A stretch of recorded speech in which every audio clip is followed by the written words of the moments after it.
Welcome to another version of the Fulfilled Veteran podcast. And I think we're on episode 11 now.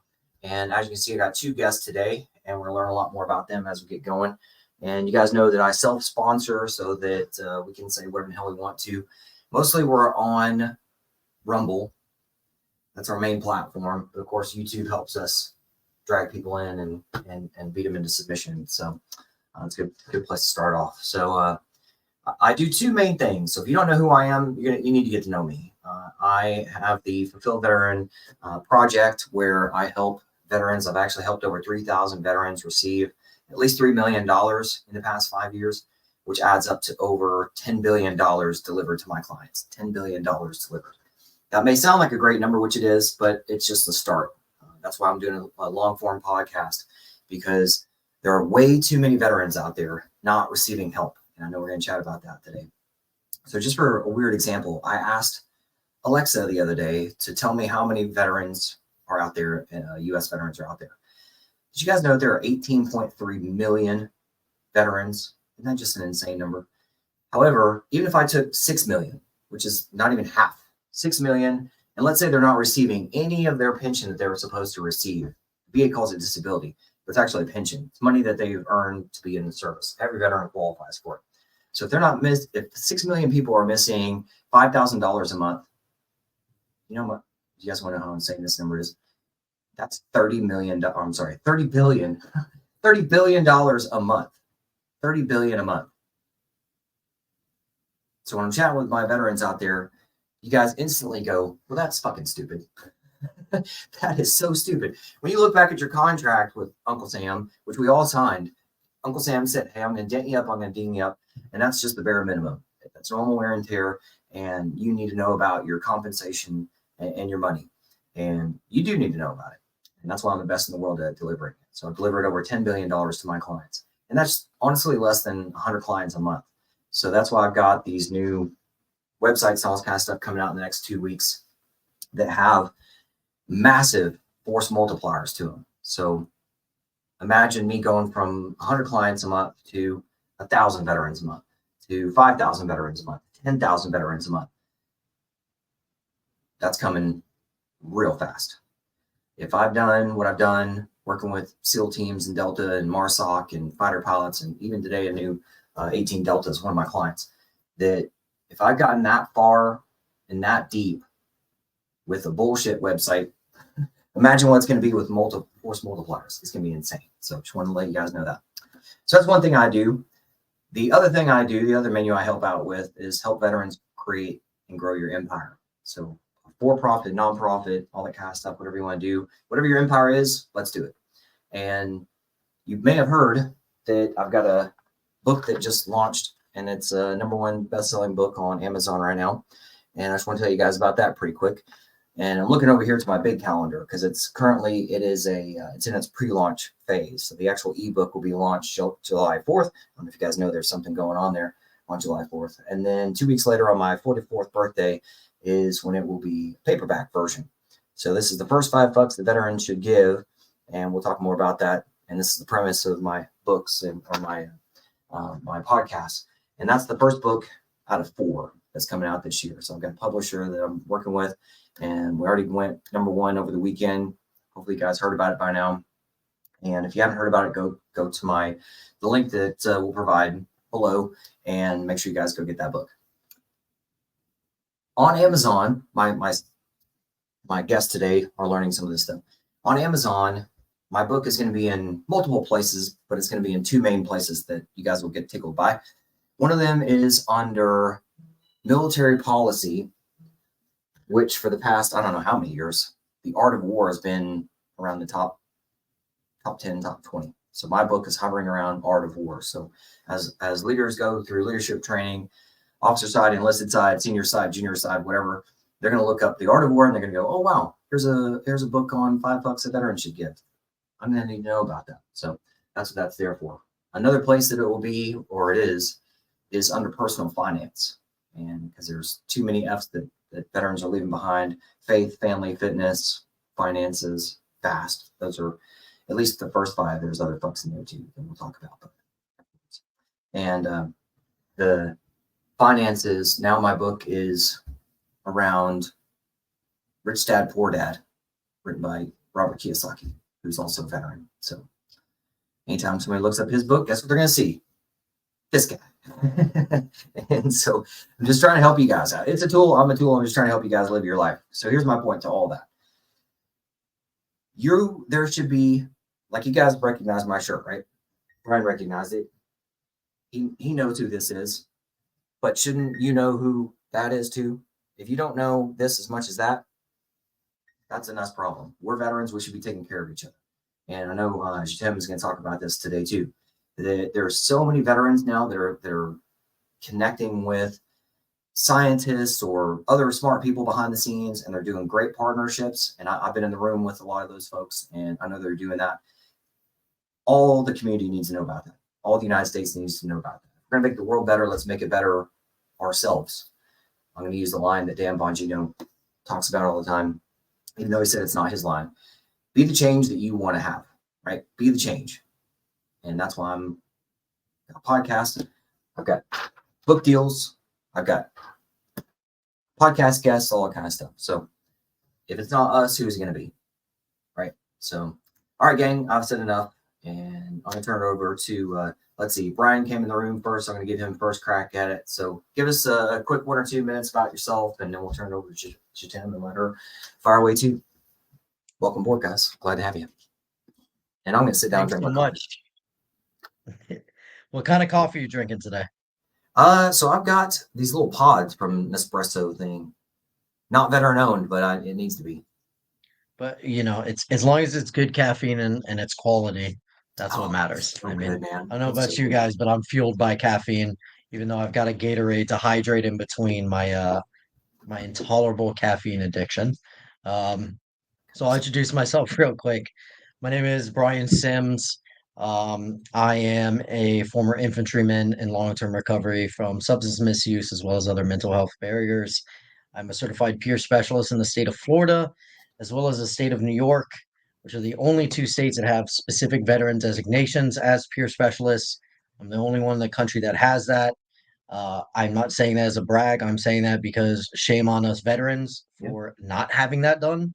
Um, I am the national director of Project Rebirth, which is the nation's largest network of certified peer specialists for veterans and first responders, as well as their family members. We have over 180 certified peer specialists in our network throughout 7 states with 21 brick and mortar locations where individuals or their family members can come in and receive direct peer supportive services, which is an evidence-based practice.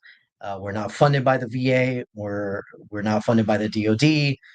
We are the peer supportive services provider for the Florida National Guard, as well as their opioid overdose responsive recognition trainer. So that means we train them how to use Narcan, as well as supply armories and such with Narcan, which is a big deal. We'll get into some of that stuff about how that's been affecting the veteran population for a long time. Our community's been hit very hard from that stuff. So that's me in a very small nutshell. There's a lot more I could talk about that I'm sure we're going to kind of go through throughout this podcast, but I'll leave it there for right now. Sounds good. Tim, far away. Yeah, thank you so much for sharing your platform with all of us. So I am a founding member of Bellona Temple. We focus our efforts in creating peer support spaces for women veterans, as well as for male veterans that have been kind of separated from the community. My background is in psychiatric nursing, and I was a medic in the Army. And then part of my purpose all throughout my healthcare career has been to really focus more on our approach in leadership, as well as the mental health and reducing and managing stress as a core fitness approach. I work with primarily somatics and psychedelics, all the things that once the help has stopped helping, you have to turn to, and that's where, for my own path and my own healing, I've had to take myself into those spaces and find a way to build a pathway that's specialized for women veterans. I'm very lucky to have been kind of a trailblazer in a lot of different spaces, being the first or the only female. And a lot of women veterans have that similar isolation when they transition out and in their veteran experience. So I'm really, really proud of the work that Bologna does, and really blessed to be able to be part of this work. And I'm excited to discuss it more over the next hour. Man, you guys, isn't it crazy? Like and I appreciate you guys both being here. And I know Brian had to reschedule. This is actually better, right? It's like, okay, we're on the same page of helping veterans through the things that we know through our pain that they need to be helped out with.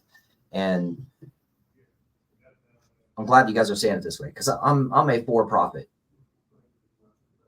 I'm funded by my clients. If I do shitty for them, they don't pay me. and we're doing really well. So there's too many veterans out there who just need our help. We're the only ones that are going to be able, us together, are the ones that are going to be able to do this. So hopefully by the end of this, we're able to go, okay, yeah, let's have my stuff on your thing and your thing on my stuff, and just let's do it. Because if not us, who? But you guys may have known, and I'm not going to get too deep into it, but I started out enlisted in the infantry as well. So that's I did my time out at Sand Hill in the late 90s, and then got out in 2000 and came back in a couple years later after being commissioned. And I was a medevac pilot, so that's why my logos are the logos I've got. So anyhow, I did a long tour in Afghanistan. So I was there on the battlefield picking these folks up. And no matter who I'm chatting with, whether they're a combat person or not, it's amazing how much a veteran is in their own head. Like, well, these doctors aren't gonna whatever, or I'm not a that kind of guy. I had a Green Beret tell me, well, I'm a Green Beret, but I didn't go to combat. And I'm like, are you shitting me? It doesn't matter. It doesn't matter to the people who love you. The word love doesn't matter. It doesn't matter. So anyway, but what inspired you guys to get to where you are? Give us a little bit more detail on backstory. What were the pains that you guys went through to get to where you are now?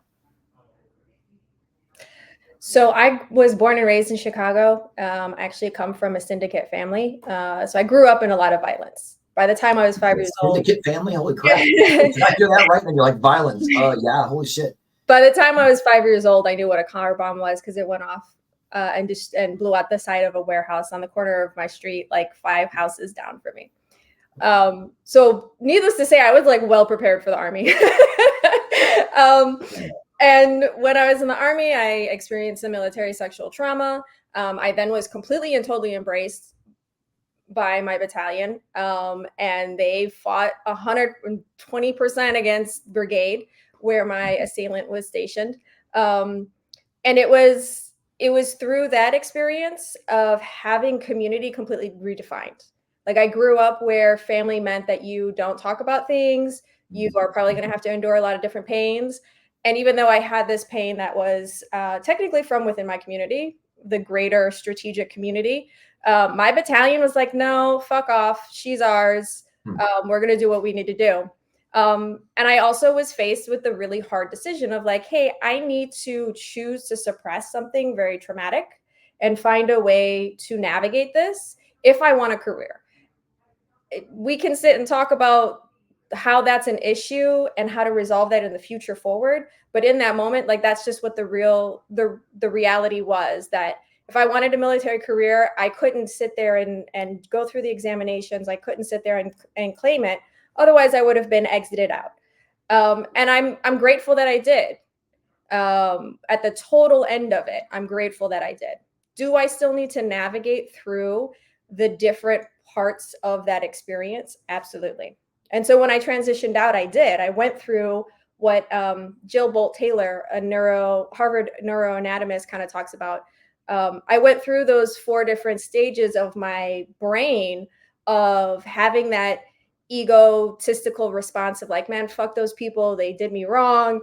I went through the victimhood, and then was able to transition through into joy and finding a reconnection to it. And now I'm able to sit with those things, not just from my childhood, but also from my military experiences. And then also when I was deployed, I saw so many young kids during my time up in the mountains in Pakistan and Afghanistan, like they were being exploited for the benefit of their community. well girls are still very much a thing in that area, at least last time I was there. And even to just witness that and to say that that was hurtful to witness took a big ego step down, and to really fall into that, like, okay, it's okay to be that little bratty kid and to throw up your hands and cry and to say that you are hurt, because you have to transition through that. You have to go through your different characters in order to get to that point where you're completely immersed in community, and you have the freedom to feel all the things. As I was moving through this, I also was working in the VA on the psych unit. And so I was trying to incorporate all of these mindful techniques into the VA as a veteran with the veterans. And so all these veterans were like, oh my God, this is amazing. Some of my most severe cases were having tremendous breakthroughs. I had a schizophrenic case that had command hallucinations. And I would walk him through different meditations in group setting, and he would have complete resolution for 4 hours. But of course, that put a big target on my back at the time. This is when whole health was still very new. And there was a lot of leadership very much against it. And I was also in the most notorious VA for kind of pumping out that toxic leadership. So I just kind of continued to stand up and to do the things, even if I was getting kind of knocked back down and having the target put on my back. And then I traveled to California and found all these great tools and a community that embraced it. And I got to go hang out in the woods and do a bunch of drugs and do it with people who had acquired the same experiences as I, or similar. But we all got to accompany each other through these different levels of ourselves and different levels of being a human. So that's what brought me to this. And then I found my way into a ketamine clinic and established my own business, and found a way within the licensure after I had completely fallen, to continue the work. So Brian, how did you find this? It's like yours, it's a long and complicated story. What I will do is I will say this. I don't know what VA you were at. Were you doing clinicals? Is that why you were at a VA? Is that what's Oh, I happening? was an employee. Okay. So I did my practicum and internship for my MSW at the Miami VA, and I'll put it against your VA any day for toxic leadership. It is absolutely one of the most scandal ridden, like covering up deaths and like overdoses, and like just recently the AC was out for like 2 months and they had to like move ICU. It's like, oh my God. Um, that is part of my story, and that I I got out of the infantry and I came home to Miami, Florida, where I'm born and raised at. I'm a sixth generation Floridian. I Before I had actually enlisted, I went to University of Central Florida. I studied criminal justice. My thought was, oh, I'm going to be an FBI agent. Um, that's not what happened. I got out, I graduated, and I went home to Miami, and I was recruited for one of the agencies where I did intelligence work for the DoD, down at SOC South and Southcom, and I enjoyed what I was doing. It was very interesting. It also taught me all about the military. It taught me all the different elements. Because until you get inside, you don't really know. Like, you watch a movie, you read books, especially back in the early 2000s. Like, it's not like the internet was very prolific really back then. So I learned about all this stuff, reading AARs and how our SSEs and all that stuff created actionable intel that took people down. And I was like, I want to kick doors like those guys. That's what I want to do. So I eventually was able to segue in and get a contract and went operational on that side. And it was fun. And I went some places and did some things and saw some really messed up stuff. And it affected me. But like a good soldier, I took it and compartmentalized it as much as possible and stuck it away. And when I got out, I didn't realize all the baggage that was in my ruck, and I was just still carrying around. Um, Drinking and drugging was my go-to self-medication. I got a really good job coming out of the military. I was a creative director for this really cool marketing house in Miami. You know, we had nice contracts, and I was immediately given a team of like 6 or 7 younger, like teenage, early 20s. They're all potheads, which didn't matter to me. Like I was drinking and drugging too. But the problem was I didn't know how to be a leader in the civilian world with people like that. Like I can't tell these kids like beat your face, I'm gonna smoke you, like, and we have deadlines. And if there's one thing that the military teaches you, I don't care what branch, I don't know, maybe not the Space Force, we'll see. But early is on time is late, right? And if your team is jacked up, if you're the leader, it falls on you. So you better pick up the slack, right? So that's what I did. And I would work, into the wee hours of the morning and until I literally couldn't take it anymore.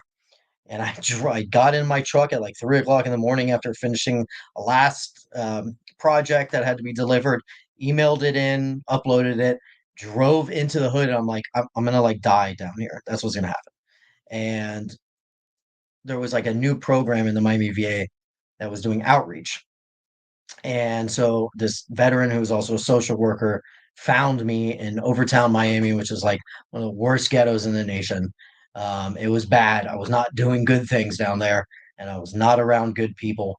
Um, but he found me and basically extracted me. And so I went. I did some treatment and some programs, and I was like, I think I want to do that thing. Now, in my mind, this is where the initial failure was. My mind, I was like, "Oh, I'm gonna become a social worker. I'm gonna like get this master's degree, and I'm gonna fix the VA."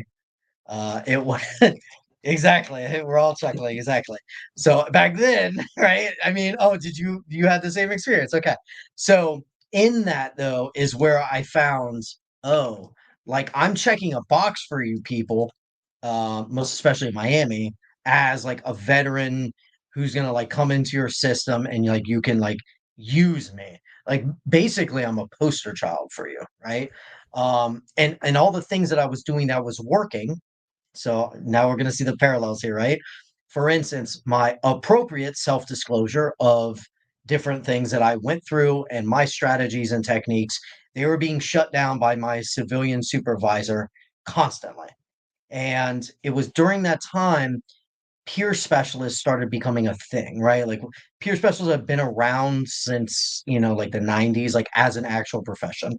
But while I was in school, I had volunteered for this new nonprofit that had popped up called Team Rubicon. So if no one's ever heard of Team Rubicon, it's a pretty large veteran kind of first responder nonprofit that rapidly deploys emergency response teams to disaster affected areas. So it's guys and gals and family members all going out that are trained to be able to do disaster relief. And so I became the public information officer and communications director for the state of Florida for them. Um, was doing a couple deployments and it was right around when I was graduating that we got our first really big grant, and they offered me a full-time job. So I became the regional director for Region 4, which is like the entire Southeast United States. Gave me 30,000 volunteers, like train these people and make things happen, right? And that sounds good to me. I'm good with that. I was really good at the chaos stuff, right? Crisis and chaos management, I think, is what veterans do better than anyone else, most especially GWAT veterans, because it's kind of fresh in us. I found that the disaster relief stuff really worked for me internally, in being able to process some of the unprocessed trauma that I had not processed yet, as well as the moral injury side of stuff, which is also a really big deal to us at Project Rebirth, which we'll get into later. But in that, I found the peer specialist stuff. I brought like all sorts of trainings to Team Rubicon on the mental wellness side and became a certified peer specialist and left that job to work for an organization called Fellowship Recovery Community Organization, or an RCO, in Broward County. But during that time, I'd gotten to go to all these different schools and became a professional emergency manager through FEMA. And when Hurricane Harvey hit, I got activated and I had to leave that job. So it was Hurricane Harvey, then Irma, then Maria, then there was Florence and Michael and floods and fires. And I also did active shooter mass casualty incidents on our blue sky days. And so all the way through the pandemic, I was like almost consistently deployed to different areas and different ops. And I was burnt out completely. I did not want to do any of that stuff anymore. I was great at it. I loved being in the shit, right? We're all really good, pretty much, at embracing the suck, especially if it's on like acute time frames. So, you give me 30 to 90 days of just go balls out, like, yeah, let's do that thing. But if you continue to do that back to back, like I was, for someone like me, it just burnt me out. So I went home to see family because we all remember the pandemic. Most of us were separated and went home, and my pathway of recovery came from an abstinence-based 12-step pathway. So I went to one of my 12-step meetings and heard someone talk about what sounded like a recovery community organization in Miami. So I went and talked to her, and she said, "Yep, that we started one here. It's the first one. Can I offer my help or experience?" I worked at the first one, and they said, "Yeah, come on over." And I brought all my stuff because I'm good. I'm prepared, right? We're always prepared, right? So here's a thumb drive with all sorts of stuff and presentations, and I showed it to them, and they asked me to create a veterans program for them, and I said, "Absolutely not. That is not why I came here. No, that is not what I want to do." Um, but I did go back and talk to my family, my friends, my mentors, my sponsors, and all of them essentially said the same thing. And it was your vast experience for the past decade on both sides of the desk within the VA as well as within first responder, emergency responder systems gives you the ability to create something for these people. And if you don't do it, you're most likely going to regret not doing it than regretting doing it. And I couldn't disagree with that. That made sense to me. So the intention was I'm going to make this thing and hand it off like a good emergency manager does. You get on scene, fix some stuff, make some stuff happen, and you give it to the next person, right? Change of command. That didn't happen. I ended up having to take over the nonprofit. There was an issue with the executive director, and I was placed as the new executive director. So that kept me in Miami for a while. So I did that for about 7 months. All the while, Project Rebirth as a program was expanding very rapidly because we we are the first warrior recovery community organization now, right? There's over 400 RCOs across the US, and none of them have like veterans programming. Like the most I saw was VA pages, right? Like a list of VA resources, which don't get me wrong, I'm extremely critical of the VA because they deserve it. But also, they are part of the solution and they helped save my life many, many, many times when I had nowhere else to go. Don't get me wrong, there were times when they were the only place to go and they were not the right option either. So the only reason why I said yes at the end of the day was I knew what the gaps were. And the motto actually of Team Rubicon is bridge the gap. So I said I would only do this if I was going to bridge the gap because all I have seen in both the veteran and first responder like service sectors, and we use the term warrior as a colloquial term. So if you hear me say warrior, I'm talking about that entire population. But I've seen a lot of people doing the exact same thing piss poorly, like in the exact same cities, even just taking resources from each other, not sharing, not working together. And then I've seen really good organizations who are making like small or moderate impact that are overshadowed by big organizations getting a lot of money who do a piss poor job doing it, right? So I was like, okay, if we're gonna do something, we're gonna fill in places where there actually is no service, or we know that what is out there is not working. That is the only things that we're gonna do. Otherwise, the only other service that we're gonna provide is act as a national technical assistance center to all organizations, which I mean, we get calls from the VA every single day. We get calls from Mission United and all the entire combined arms network, right? Like we fix their problems. We are subject matter experts in crisis or just below crisis because similar to what was spoken about before, there are multiple pathways of recovery. But if you go to the VA, you're basically going to get one or two max, right? So if we can combine people who are doing the real work together and have that real synergy, I think that we have a real solution on our hands. So that is my journey into all of this, which eventually led me to this podcast, apparently, and I am blessed to be here. Yeah. So Aren't we I'll all? shut up Hey, do you mind, guys? I'm about to be 44. How old are you guys? I know you said GWAT earlier, so I know what that means. Yeah, 39. 41. About the same age, 41. Yeah. Okay, good stuff. Good stuff. No, it's 80s good. babies. Yeah, and I'm glad that we're the ones that are out there doing this stuff, because I think all of us are coming from the same. Like when people ask me, how'd you get here? Well, 43 years of the same of me trying and seeing successes and failures and all that kind of stuff. Which, by the way, another F in my book is fall, don't fall.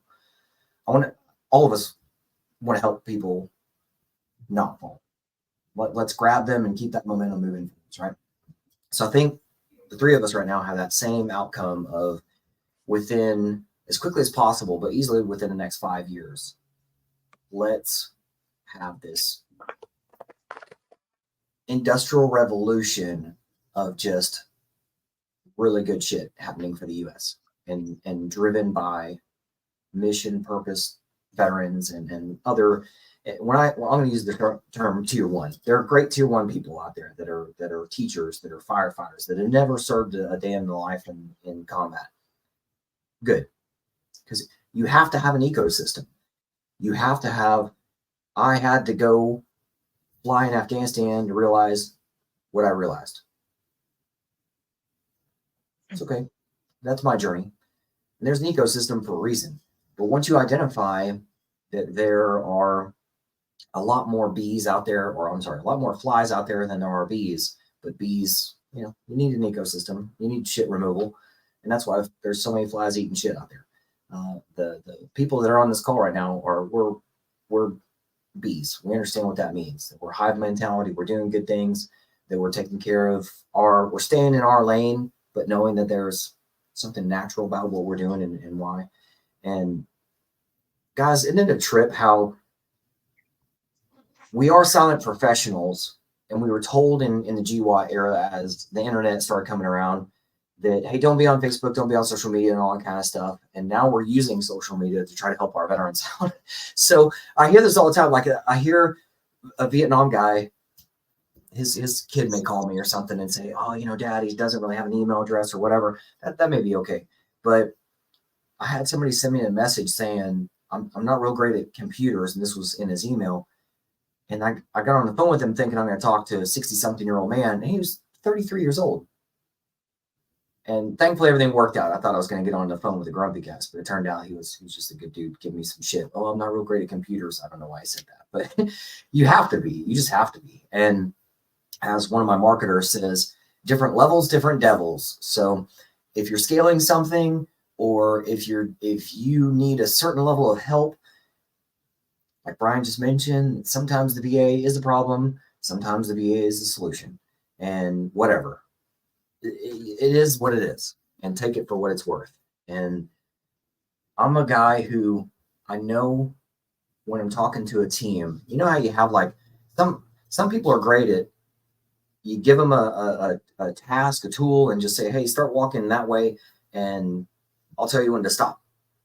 You need those people. You need somebody who can chew through walls, but you also need somebody who can be a strategist and keep an eye on the globe and that kind of thing. And not every person that you meet is going to be everything. Like marketing means a lot of things. Mushrooms means a lot of things. And you just have to do stuff. You have to try. And what I don't want is for you guys to my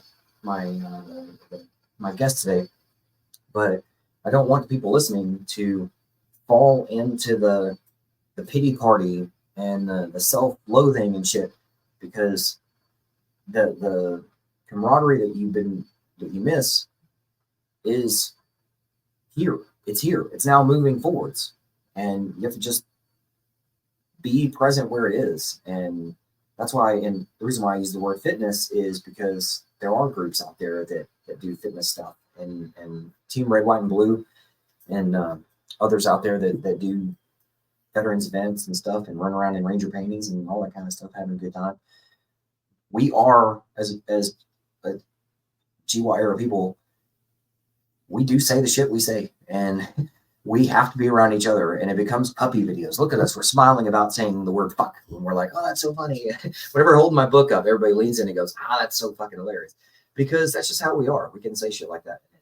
It makes better sense. But so how have you guys felt with your journey, since we're all the same similar age? How have you guys felt with that social media, public, private? How did you guys go through that yourselves?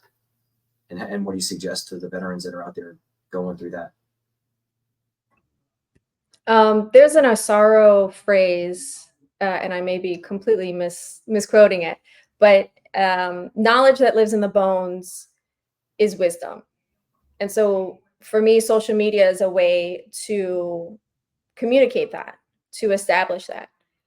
We've talked a little bit about how there's some programs that aren't really succeeding in providing the right tools, aren't really, we have so many people within our community that are falling. But that's where that wisdom happens. And when we're talking about these larger corporations, I've worked for one of those larger corporations that did healing for veterans that weren't within the VA, and I had that similar experience where they want their outcome, they want their PHQ score, they want their number. But the reality is that we as veterans have to fall into that emotional pit and learn how to navigate it and find that part of ourselves. I myself, like as I've already stated, like I was the first and only female in a lot of spaces.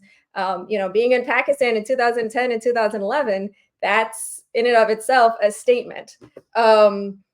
Being on those missions as a woman, that's a space where that emotional process doesn't happen. That emotional identity doesn't happen. And so I had to fall into those emotions. Peter Levin, who works with somatic experiencing psychotherapy, he describes it as the contraction of the nervous system, where you feel the deep, dark, just nasty shit. And you have to fall into that hole in order to be able to expand, in order to learn the process of that expansion. And it's through that climbing out of the ditch that we really do start to expand our nervous system. But that's a scary place. I've lost people. I know we all in this podcast have lost people to that contraction.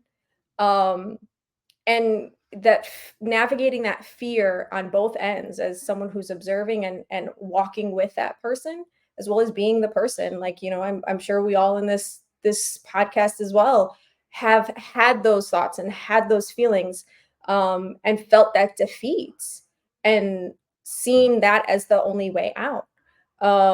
Learning how to navigate that and to build your abilities to expand out of that space, that's where that wisdom comes from. But it's a risky ass business to be in. Yeah, I tell my agree. kids, like, scars are stories, right?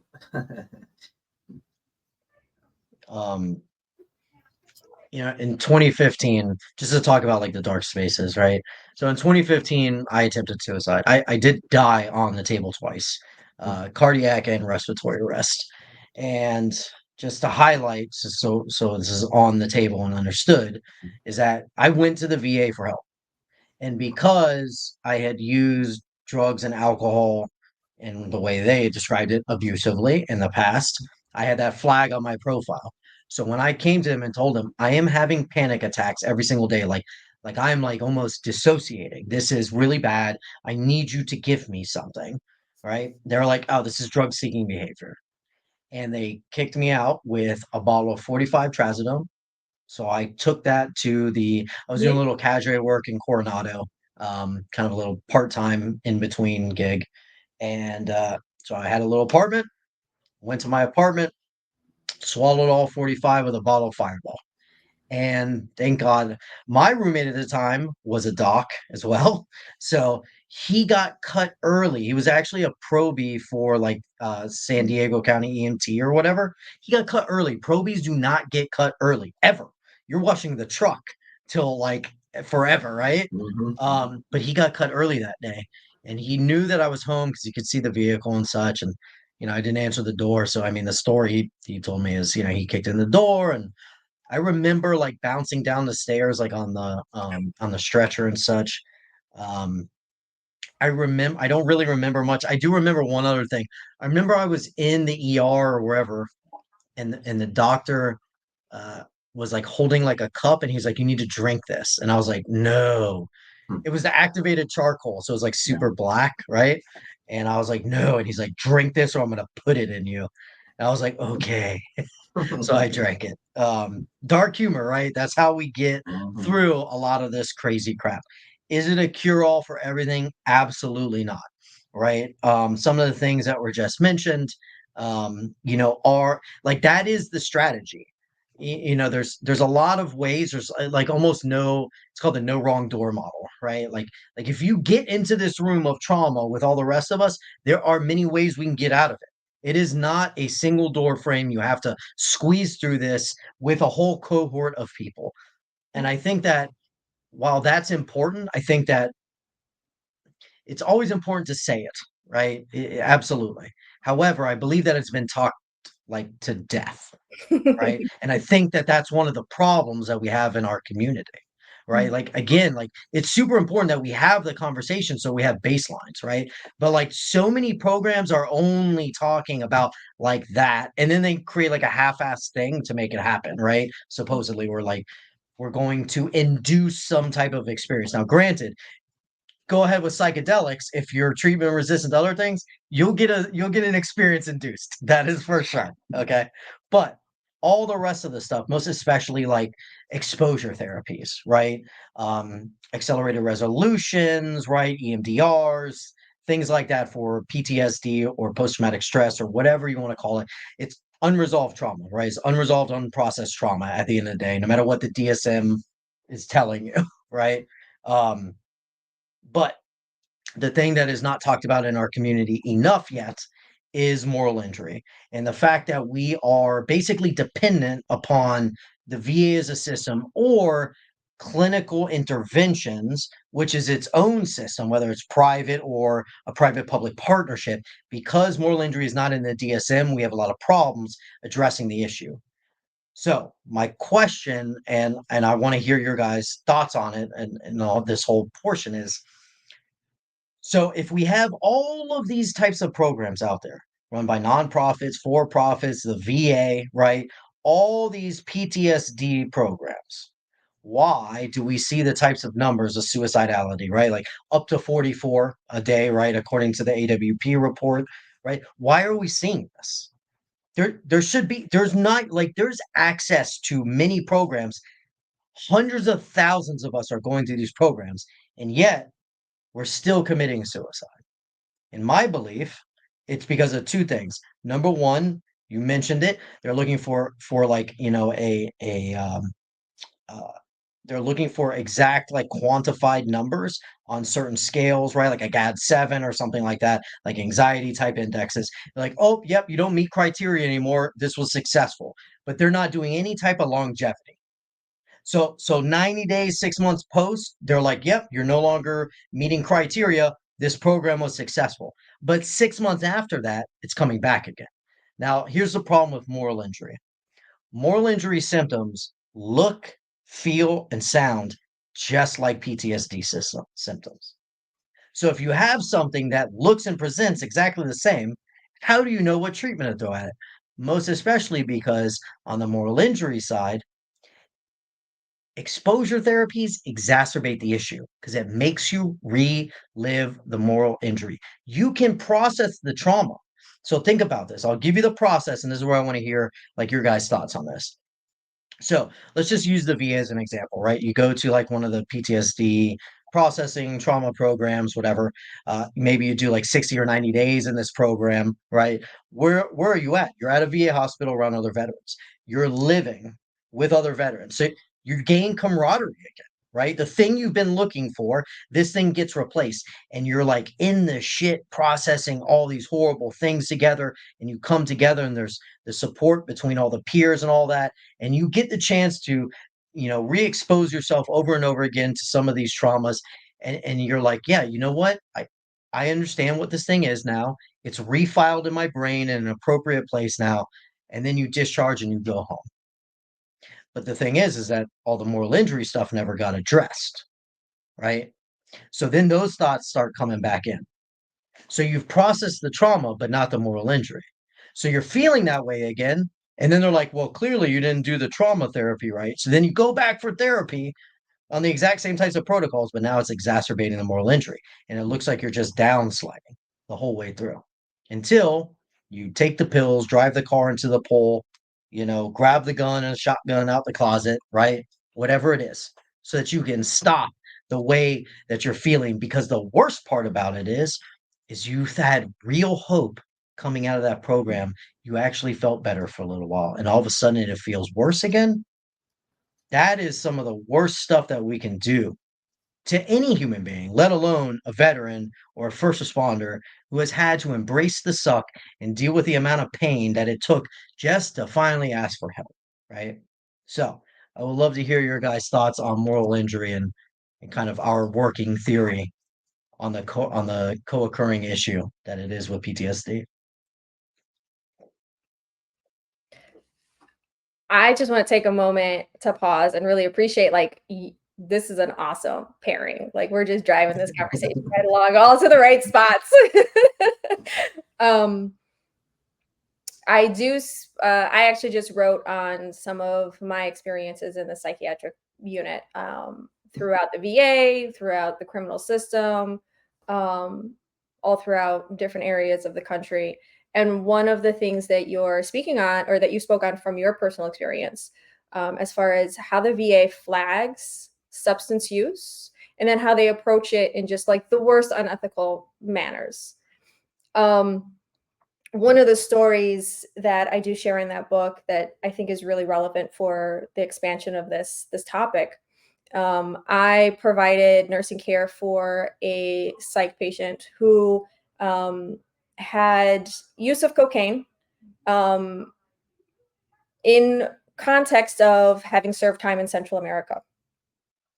Now, I, as someone who has military experience at that time, had a really good understanding. This is before, Pedro Pascal brought all this attention to what was happening down there during that time. But I knew what that meant when I looked at his record in the VA system. I knew what this guy had gone through, and I knew what it was that he was trying to soothe. And it's that moral injury of like, I came in the service to do something very different than what I'm doing right now. But I also want to be a good little soldier, a good little medic. I want to be a good little NCO, and I want to do these things. And I do want to also pause as well. Like, I'm very proud and I'm very fulfilled with my service. At the same time, there's some things that we really have to look at boldly and honestly with full buy-in to the emotions that are there. He served, and it's honorable and it's beautiful, but there's also those parts of it where he was put into really, really shitty moral positions, and he came home and he had to hide this and he had to dull it. And the VA system had a very similar response. He had so many physical ailments that they refused to treat with surgeries and refused to treat with procedures because of his poor hygiene. He suffered for years in excruciating pain. And so when we're talking about this moral injury, and how we approach it, I think it's really relevant, not only your story, his story, all the stories, that we look at that really honestly, and from the perspective of the nurse, a perspective of an Army medic. You treat the greatest influence. By Army medic standards, like if I had a guy who came to me with something going on with a musculoskeletal, I'm treating the inflammation. I don't care exactly what it is that's wrong, but I know that if I treat the inflammation, I'm going to reduce the injury and I'm going to reduce the painful experience. I can't carry around an X-ray machine with me everywhere I go. But if I can treat the inflammation and I can help with that, and then I can help with strengthening the joint, then I don't need to have an exact diagnosis. Same with nurses. Like, we're not doctors. I don't need to know the exact diagnosis, but if I treat stress, then I know that I can improve the outcomes. All the studies show stress is a big factor in everything, and most significantly in mental health. Moral injury, like if we start to reduce the stress, then we can start to alleviate some of those things. Like, Brian, you touched on re-traumatization, which is a big deal, a big focus on why somatic therapy is so effective. Because we're not trying to put a spotlight onto the trauma. We're trying to enhance the ability to navigate stress. We're trying to give pathways for the stress to move without it being in the cognitive space. Give it a space to exist, give it a space to be acknowledged, give it a space to be seen, but it can be done in the peripheral nervous system. It doesn't need to be done in the central nervous system, up in the cognitive space of your prefrontal lobe. You can just give it a space by doing an action. And I think as well, like how that presents in my practice is like, we're going to sit down and talk about how you sit when you poop. Like, if you are sitting without dignity when you take a shit, how are you moving through the rest of life? How are you actually preserving your internal emotional space in your peripheral nervous system? If you can't sit down and take that moment to really relax and take a healthy bowel movement. And those are the ways that, like, for me, that I approach moral injury. Really sitting down and looking at the small little movements. Another piece that I would love to hear what you guys have to say about it is true and genuine community psychiatry. So I have Italian roots, and in Italy, back in the 60s, deinstitutionalization for the mental health system meant going to a true community. So all of the asylums were taken apart, and patients were given a job, and they were given a space to actually live. And yeah, you might be folding clothes next to a psychiatric nurse or a psychiatrist, but you're living in community. And I think that's another piece where we've gone from this environment of being in active duty and being in this really tight-knit community with its dysfunctions, totally accepted. And then we come into what we have now as a mental health program, and there's not really a whole lot of that. Your medic isn't there with you 24/7. They don't know your kids. They don't know how you cope and maybe some of the dysfunctional ways that you cope. And they're not there integrated into your life to help you navigate those. But in community psychiatry, by Italian standards, that's totally how it goes. You come in and you have suicidal ideations. Okay, well, we're not going to take every single sharp thing away from you. We're not going to take every strangulation hazard. We're going to actually be right next to you and help you navigate through those thoughts through common conversation.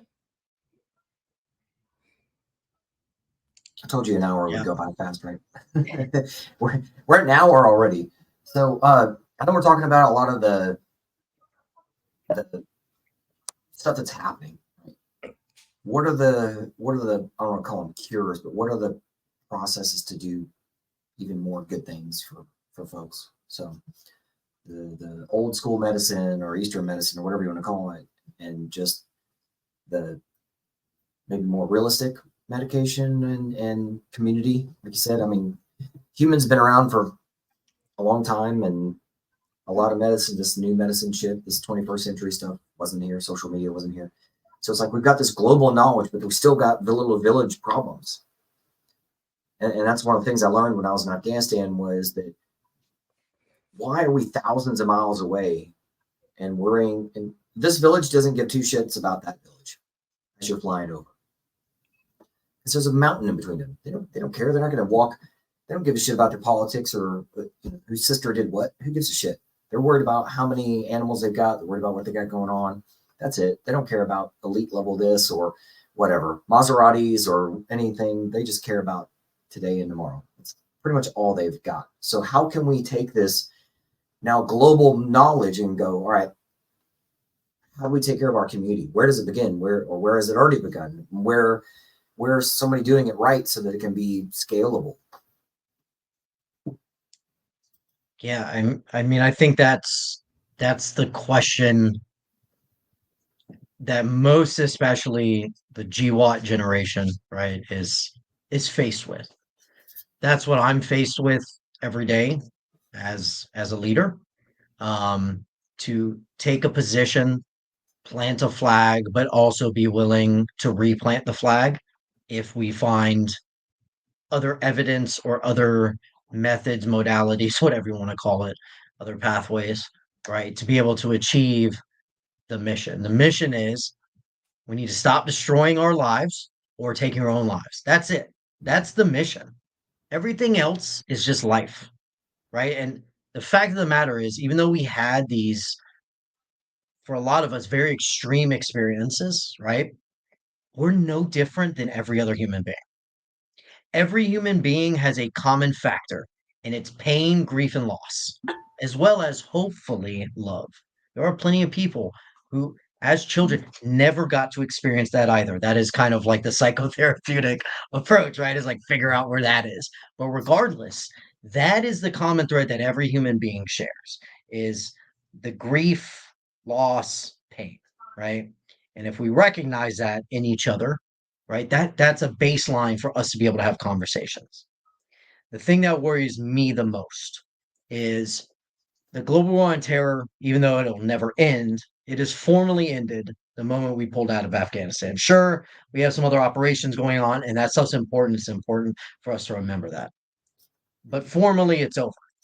That's over 3 million veterans out of the global war on terror over 20 years. So the majority of us right now are getting out. We're either finishing before retirement or we're retiring. Now, there's like everything, I like dialectics, right? So the two sides of the coin type thing. So the first thing is that's a lot of people getting out who are not ever being equipped by the DoD with any types of tools because TAPS is shit. Let's all be honest, right? Like, it's not that there's not valuable things you can pull from it, but it does not detransition you, right? If it Like, worked, it worked. that's not how that works, right? Yeah. The other portion of it being that because that's the case, we have a couple years before the same issues we've been seeing with all of us that got out previously start to come and rear its head. So that means if we don't take action now to begin putting processes, systems, and programs in place to mitigate the problems that will be coming, we are going to be another example of another generation of military veterans who failed each other. Because the same thing happened in World War II. See, World War II didn't need that help.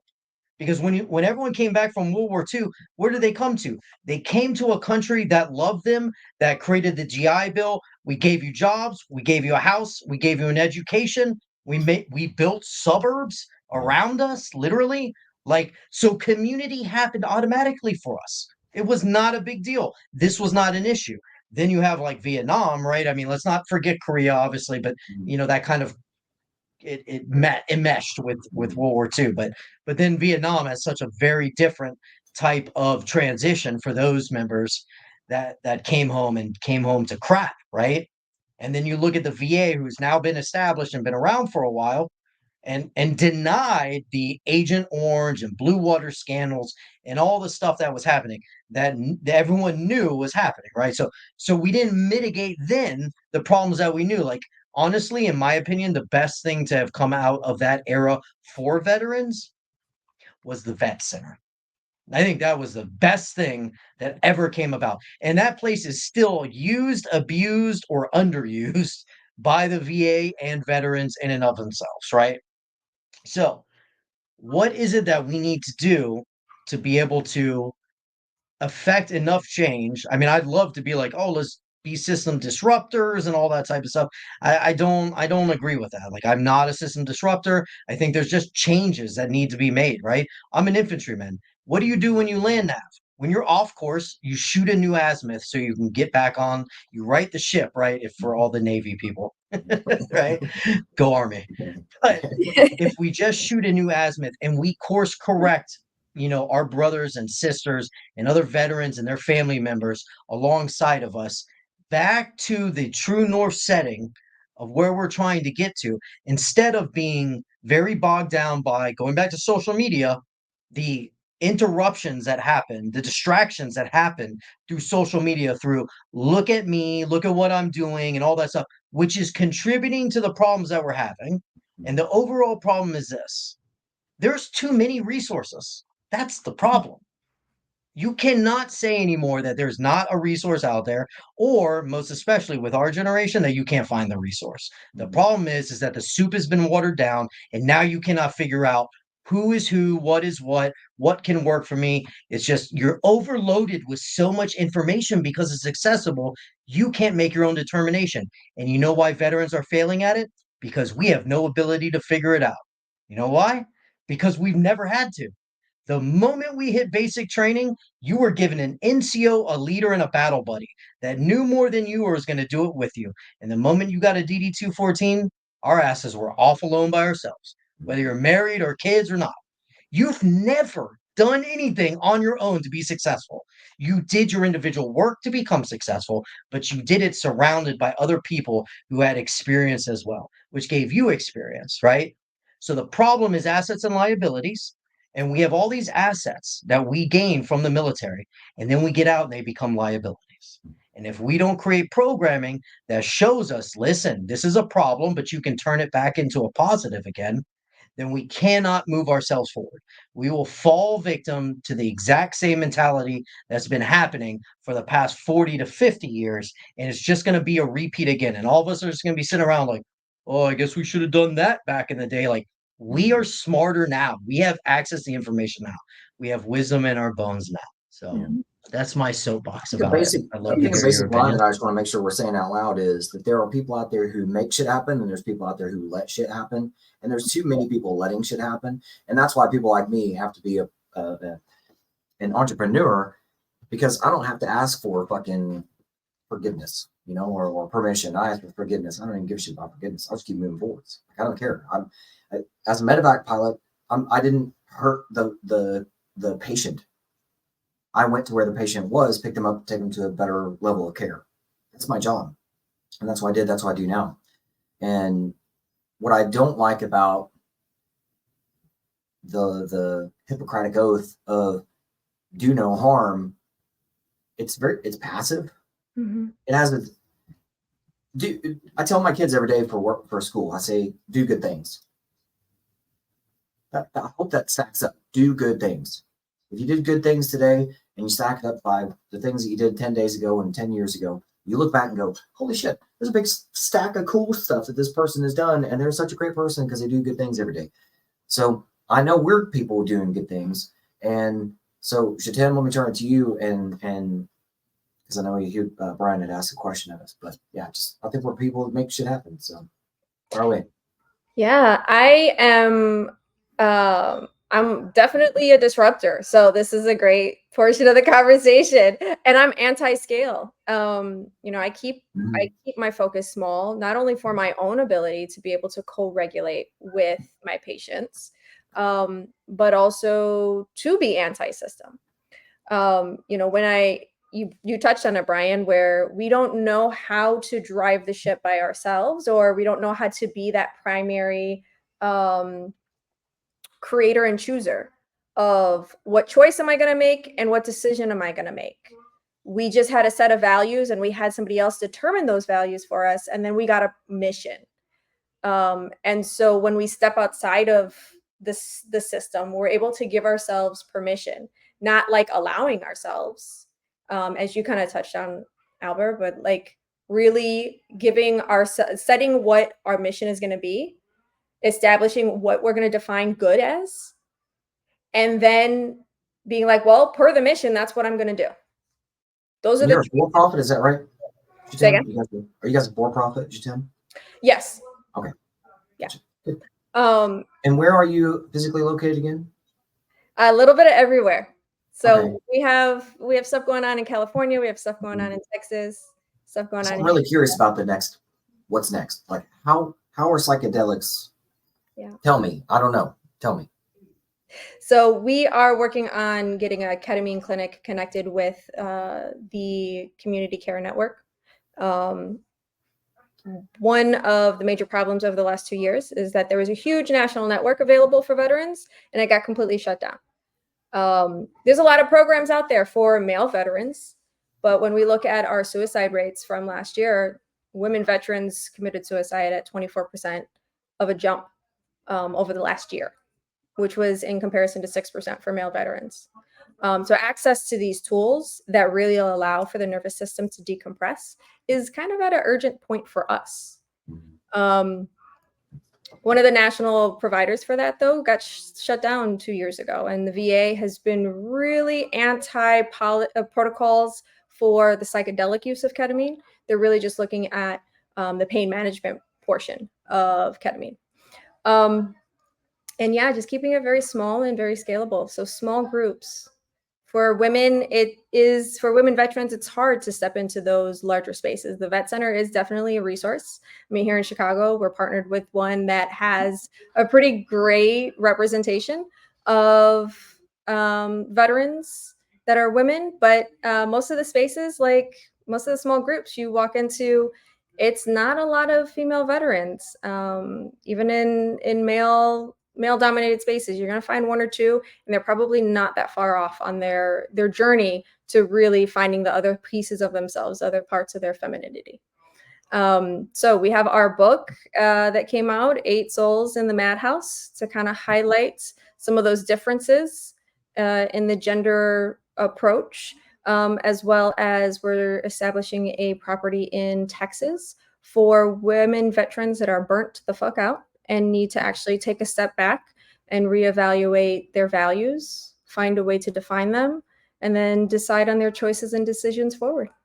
I'm glad you guys both brought up burnout. So going from infantry to being an aviator or pilot, they talk about burnout every crew brief as a pilot and as a crew.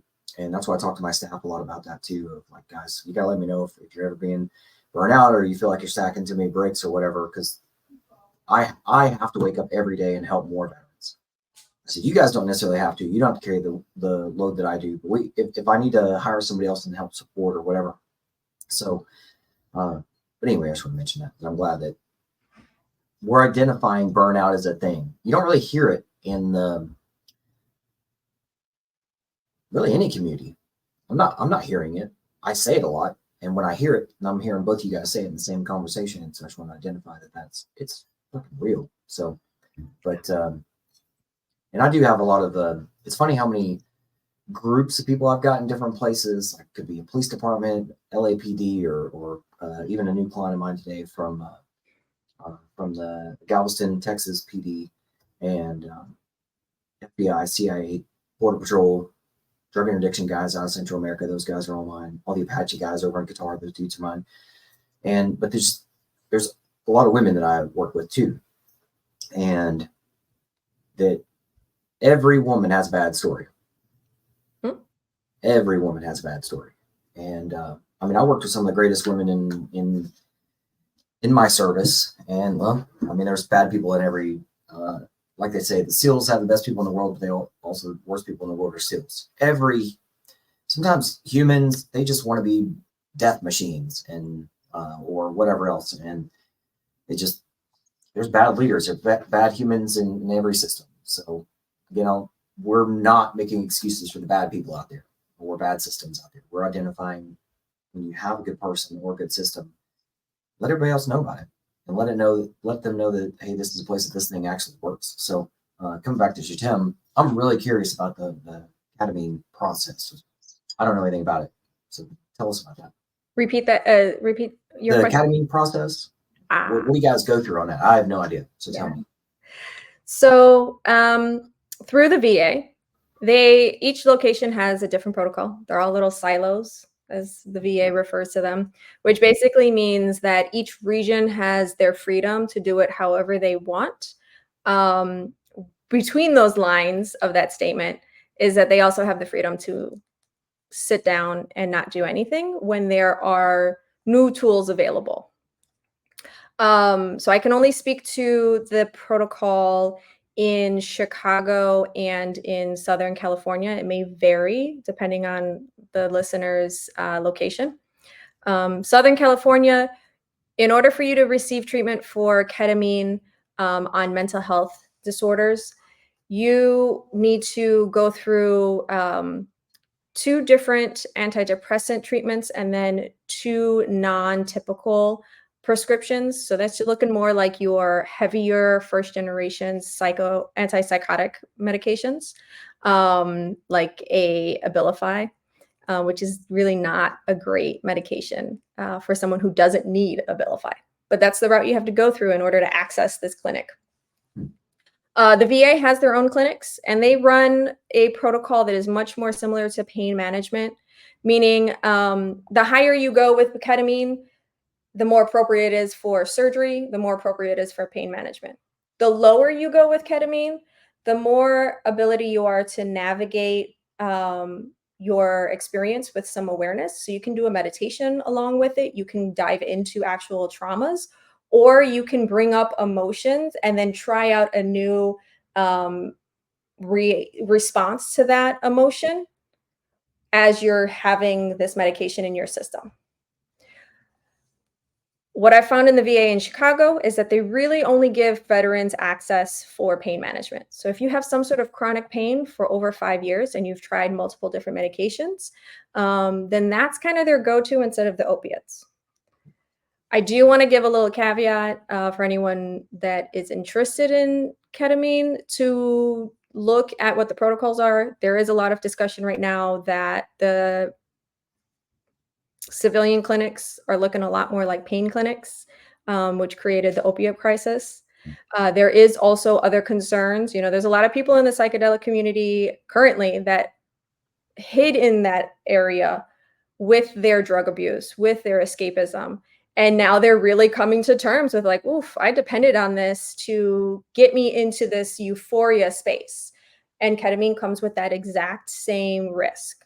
So working with someone that has a solid balance between those two is going to be a bit of a problem as well. Finding providers that are incredibly ethical and stand on their ethics with a tremendous amount of integrity is going to become an increasing problem. So I do just put that out there to maintain that balance of like, yes, it's a great tool. And there are some things that you have to face within yourself morally to ensure that you're going through it in the safest manner. If what you're trying to get is healing, no judgment if it's not. And then after that, the VA really doesn't do any follow-up, just like any other community care network resource. They're just like, hey, if the veterans happen, the veterans happy. The integration portion, like the therapy that can assist with it, that's also up in the air. There's a lot of different certification programs, a lot of different modalities. This is something very new. And so going with someone that really helps you in small changes and small doses, I think is the greatest advice to give to anyone that wants to go down that route.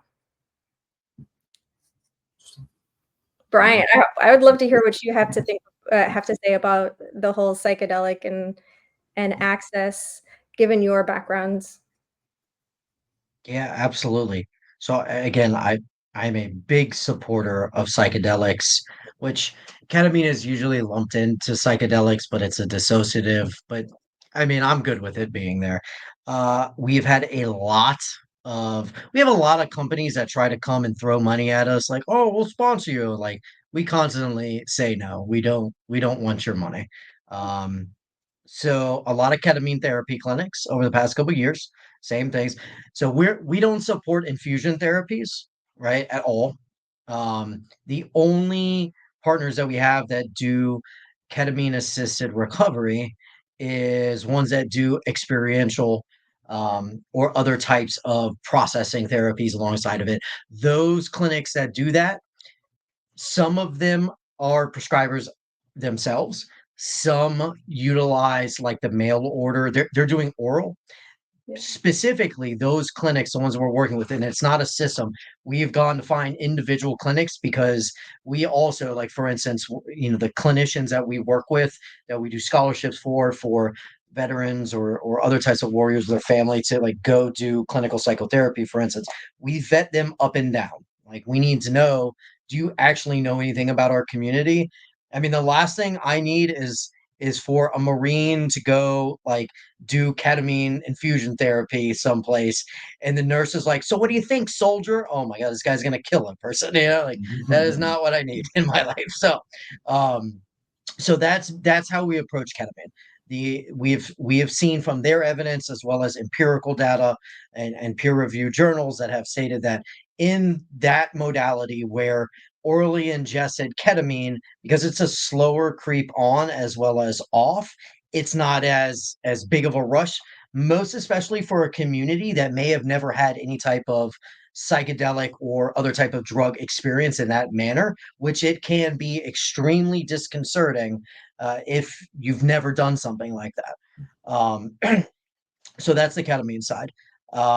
We are partners with multiple ayahuasca churches, including one just a couple miles down the road from my house here in Orlando, Florida. So Soul Quest, they're amazing. We have scholarships for that. There's another one, a new church that opened up. It's a veteran and Leo owned clinic or church that is over by Loxahatchee, Florida. So it's like the big Lake Okeechobee in the middle of Florida. There are a couple that are in like Arizona. There's one in Colorado. We will not send people outside the United States. The only thing that we have done sending people out was for Ibogaine. That is and it was only because that was specifically requested. The veteran herself had tried multiple other modalities. So, for instance, as you were describing, like medication and other treatment resistant, they have been through other protocols, is not working for them.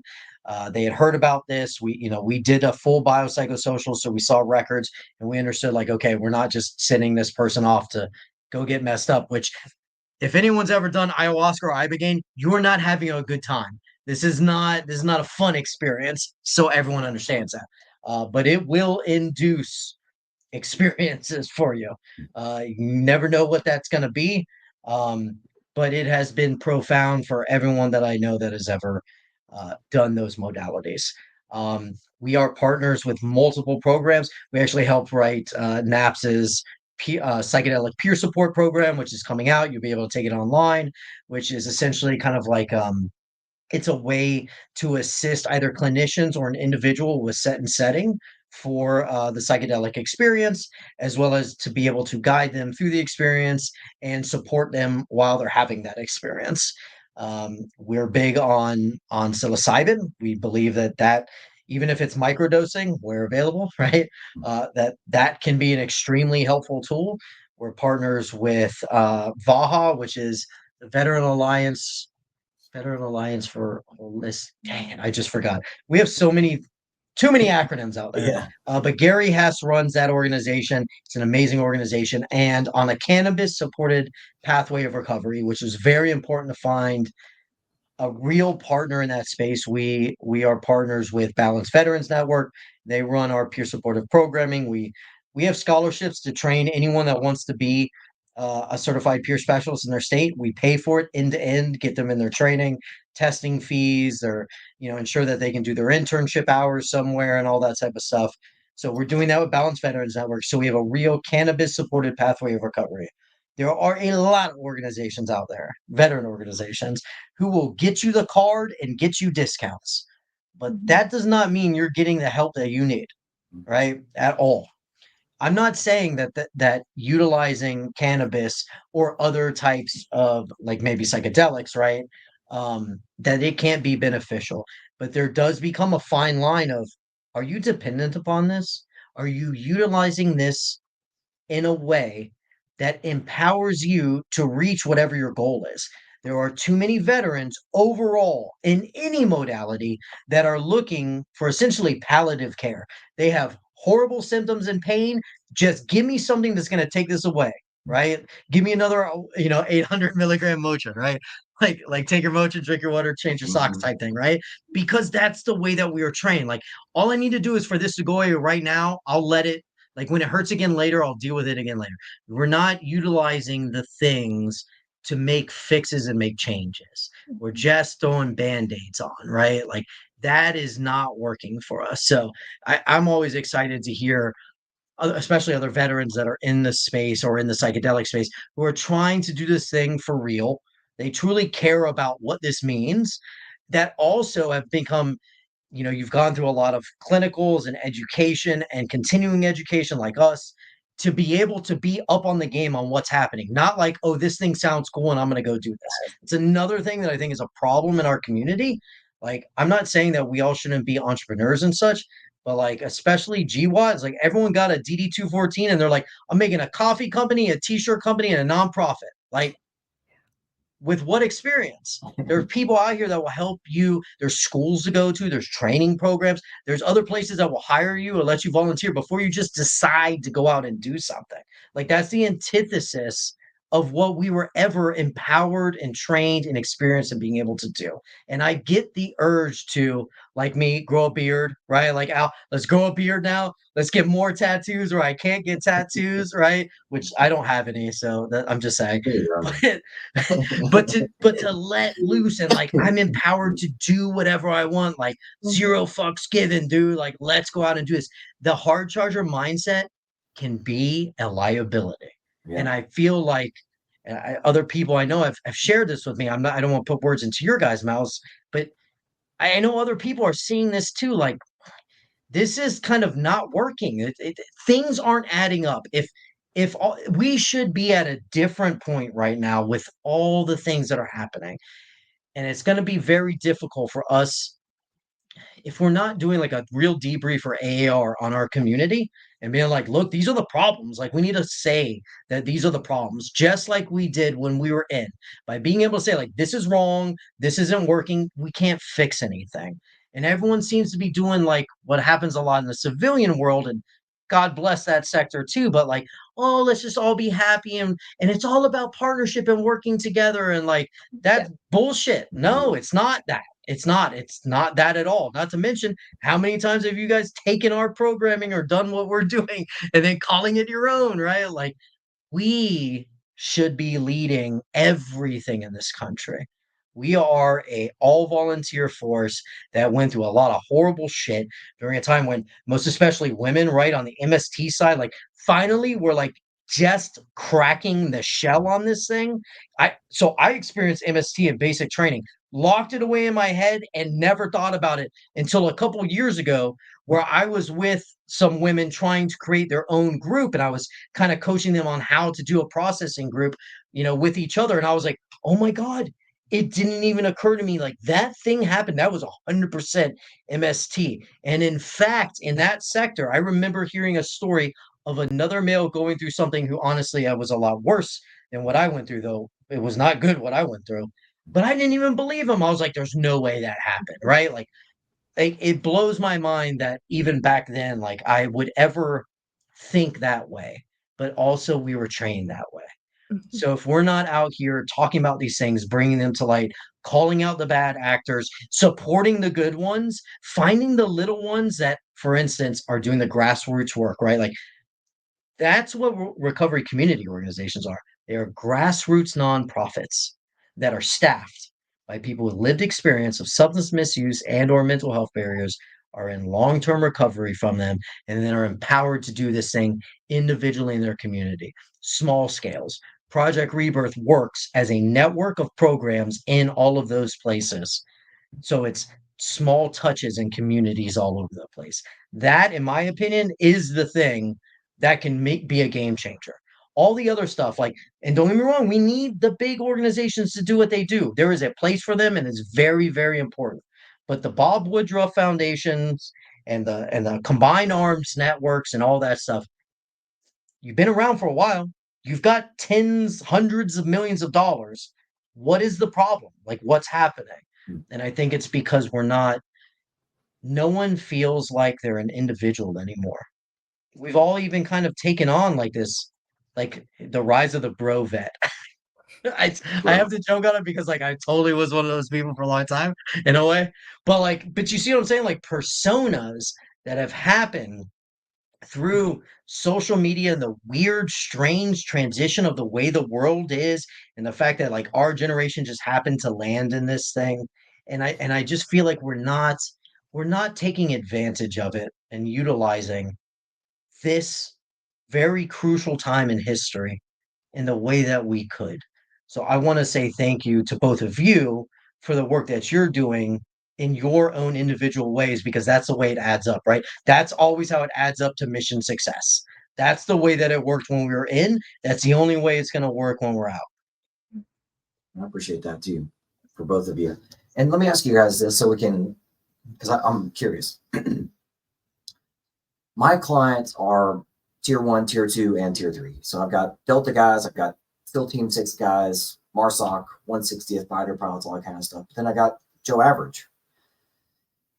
The heartburn that the higher level tier guys feel is when they're like, man, if it's this hard for us, Joe's got to be fucked.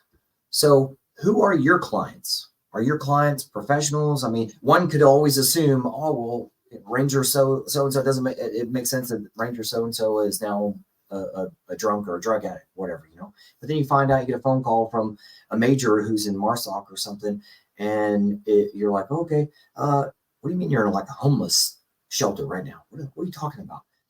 Oh, because I went through a bad divorce, that kind of thing. So how many,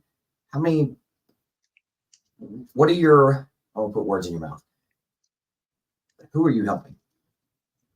So I'm really trying not we to have talk everyone. because I'm so curious. We have a good mix of everyone, but I will give you a good for instance. So just a couple of weeks ago was Soft Week, right in Oh yeah. Tampa, right? Yep. So I was out there with my national partnerships director, and so we were meeting with the SOCOM Surgeon General, right, discussing programming with him because this was actually brought up as well about the stress, right, the stress of the jobs, right. So what that's known like clinically as is basically known as allostatic load, right? So there's a thing known as operator syndrome, right? Which was created by a really amazing clinician named Dr. Chris Free. And operator syndrome is like a constellation of issues, so like 12, 13 different things, right, that are put together that is typically seen in the global war on terror special operator, because special operations, we took the brunt of the whole damn thing, right? Consistent deployments, high operational tempo, you have high training tempos when you come back, makes no difference, right? But the fact of the matter is, even though all of that is true, right, again, I like dialectics, the other side is, for lack of a better term, pogues have problems too, right? Like at the end of the day, everyone has an individual thing. And Albert, you talked about like like doing medevac, right? There's a thing that is talked about in the sector called meeting someone where they're at, right?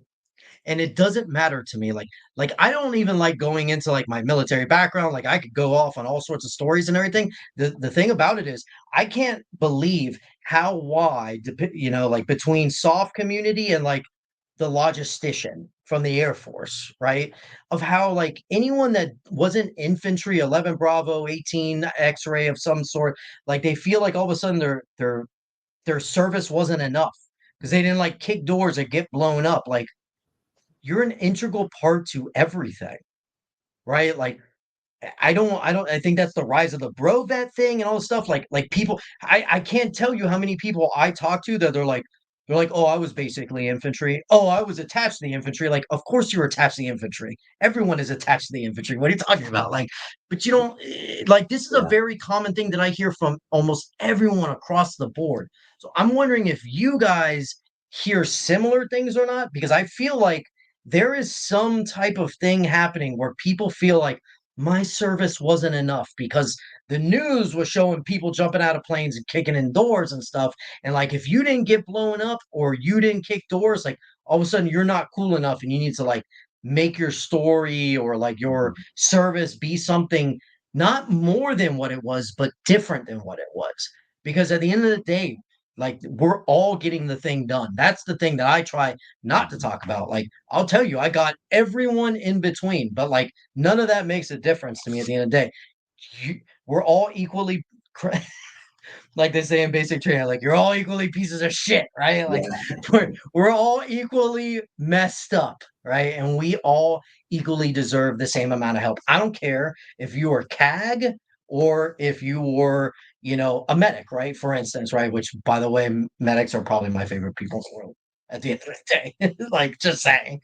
But are you guys seeing this also in Oh yeah. the It would shock you, like the people I mix of talk to people that in you front of see? each other like this, and they're like, "Well, I'm not as good as he is." That's why I was asking you that. Is no shit. Last week, so every week I host. I call it baseball and batting practices with my clients, and it's on Zoom, and I record it. And so one of my clients, he's coming in the room, and he is just like on Zoom. Usually get kind of tripped up over the first couple of seconds, and he didn't hear me say, "Oh, you guys are going to want to know who Randy is." And this is in a room with guys and gals who are just awesome, badasses, and young, old, and everything in between. And I just go on with my briefing, and these are a Thursday briefing where I give about half an hour briefing, and I turn it over to these guys for questions. And so we're all on Zoom, and Randy just thankfully asked the first question. And I always tell my clients, I'm like, okay, just so we can all get to know each other, tell me 4 things always before you ask your question: what your name is or call sign if you go by something else, how old you are, what you did, and how long you did it.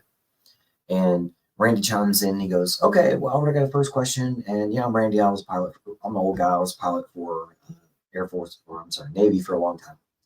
And I was like, who did you fly for? and he goes, well, I was on a team. And I was like, what's the team called? And he goes, all right, damn it, it's Blue Angels. I was one of the Blue Angels. So everybody in the room is like, oh, that's fucking cool. And he asked his questions, and I was giving him answers. And he asked the same normal questions everybody asked, just like Brian talked about, that every veteran is a human, and every human is going to be in their own head first. The thing that gets you, either there's good grit, Brian mentioned that, there's bad grit. So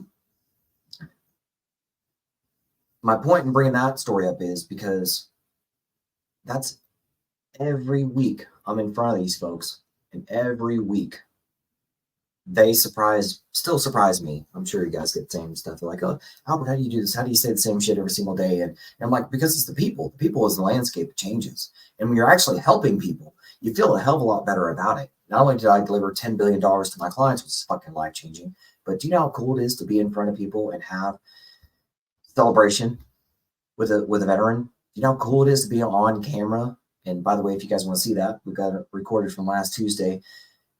We celebrate every Tuesday, Town Hall Tuesday. So it's so fucking awesome to actually have success and a veteran go, yeah, I did that. And a couple of weeks ago, we celebrated another Navy SEAL who's 47 years old. And he went from 40% to 100% permanent total, which was not the goal of that process. But he had gained $3,200 a month. And he did this within 6 months. So he gained $3,200 a month. He got 6 months worth of back pay.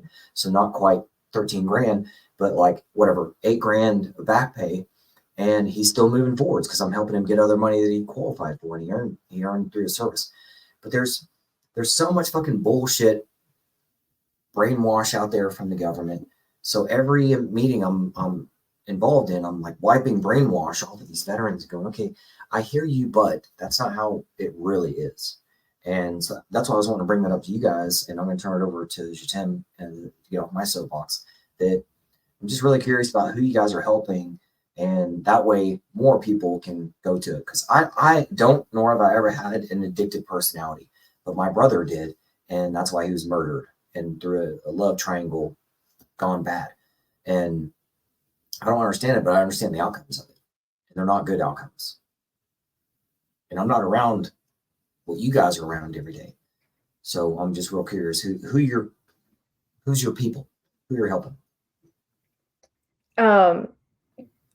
I want to applaud both you guys for kind of stepping forward and saying some really vulnerable things that have not historically been spoken on by male veterans. Like Brian, the predictive numbers state that it's 2/3 of the MSTs that are have male victims, and 97% of the perpetrators are men. Yet women veterans really get tagged with that. It's like, this is our issue, and it's like, we're just a portion of this. So I really want to applaud both you guys for bringing forward like these really vulnerable things. And I pause for a moment with that as well, because my main population, or my main tribe that I kind of communicate with and work with are women veterans, and the experience is very similar. Where it's like, no, it wasn't enough. Some of that comes from like that space of like, oh, there's a lot of parts that have to be suppressed in order to really be that hard charger, and then it's never discharged and it's never dispelled in their lives. And then the other part of it is like, we did the same thing. I mean, I jumped out of the same planes as the guys, and I had the same experiences. And I used to joke with them, like when I was a jump master, I was like, I got a dick too. It's just curled up in my fucking sock. Like we had the same An experience. innie rather than an Audi, huh? We can It's the same, you just gotta blow real hard. We have the same experiences, but there is for women veterans, it's like this to work through that process, that emotional process of like, okay, I was different, and my service, I had different experiences and perspectives, but it was actually the same. At the end, once we work through all of that, like, okay, this was different, this was different, this was different.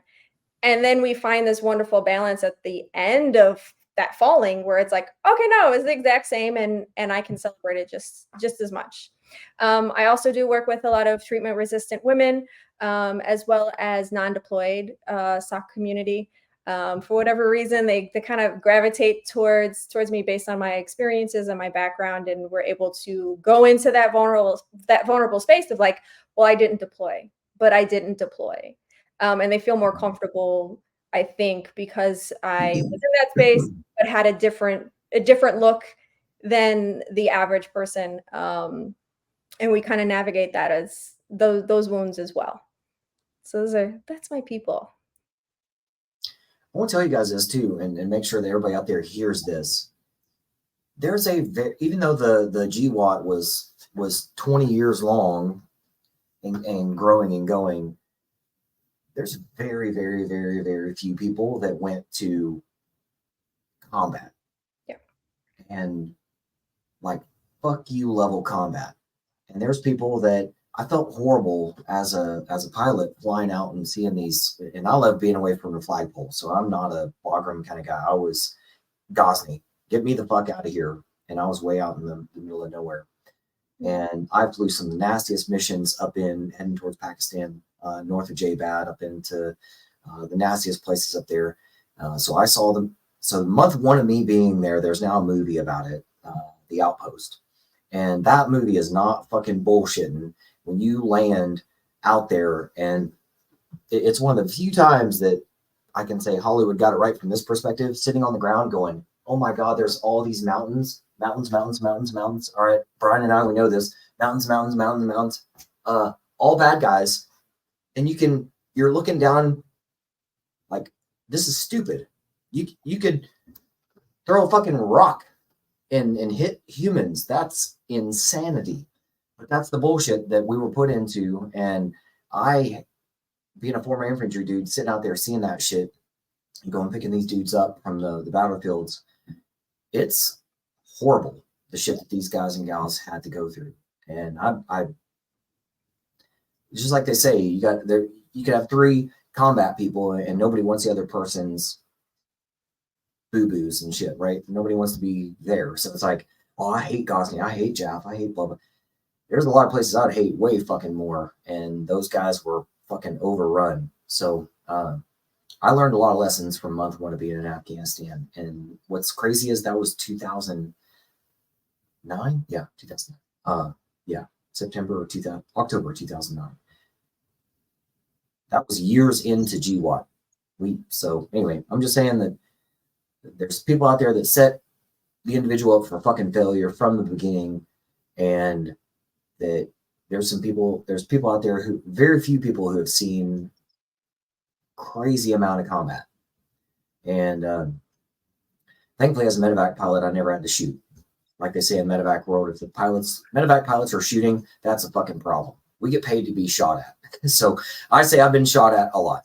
And but my point back to everybody is, because people get in their own fucking head. Well, I'm not as bad. I hear that every day, guys. I hear it on the phone with this 18 Delta, whatever, or this fucking SEAL dude, and everybody says the same thing, or this lady, or this guy, that. It doesn't fucking matter, man.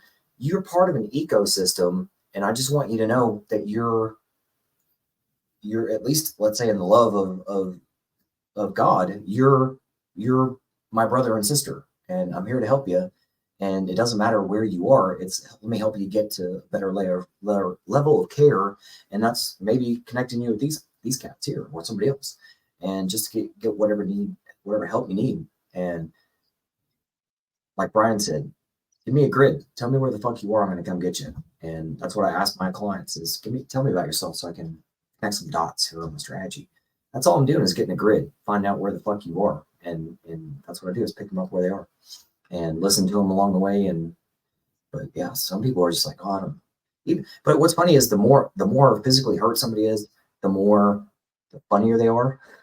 Like, oh, my leg's not going to grow back. Why, whatever. So, but there's always the buddy out there who goes, well, I was blown up, but my buddy had his leg blown off. Well, the guy who had his leg blown off is going, well, at least I'm not dead like the other guy.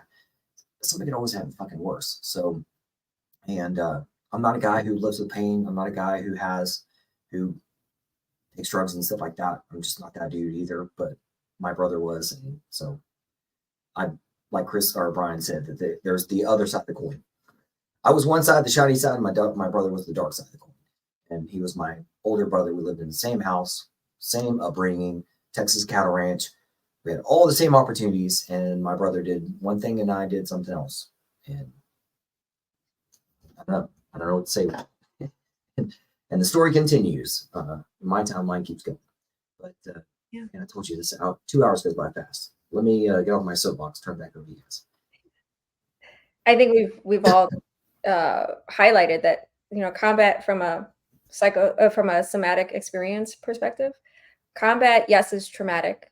However, it allows us to complete the cycle. Like, it's something traumatic happens, we have a reaction, and then we have this resolution. But the rest of the things that we've talked about that have nothing to do with combat is where that somatic experience kind of comes in. We have something traumatic that happens, and then we don't have any space to move that process along, to identify it, to talk about it. We've all three of us have talked about something from our combat experience, and it's welcomed and it's embraced by peers. Whereas some of the other pieces of service and some of the other pieces of just life, we don't have those spaces to be able to talk. We don't have the space in the moment to react or respond in a manner that's true to our instinct or our emotional reaction. And then we don't have any space afterwards to kind of process it and then to be someone different in the moments that are after that. So thank you for bringing that up.